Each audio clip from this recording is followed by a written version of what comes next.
स्थानिक पोरं आहेत ना इकडची, बाहेरची पोरं आहेत का कोण?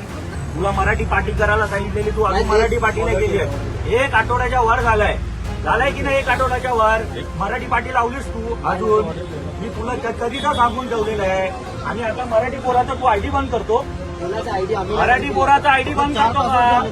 तू आता तुझ्या वरती प्रशासनाला फोन कर. तुला आधी सगळं सूचना काढली आणि आंदोलन करून फोडून टाकू दुकानात. कामगाराला अन्याय वाटला की नाही केलं? तुम्ही मागाडीचा कायदा लागू केलाय का तुम्ही? ते मी आता आलो म्हटलं असतो मला काय झालं आहे मला माहिती नाही. मला मेसेज आला मी याची माहिती घ्या. आम्ही आलो शिवसेना उद्धव बाळासाहेब ठाकरे पक्षाकडनं, ते आमचे संघप्रमुख आहेत दोघे जण. मी युवा सेनेचा पदाधिकारी आहे. इथे एका मराठी माणसावर अन्याय झालाय, त्या या मराठी माणसाचा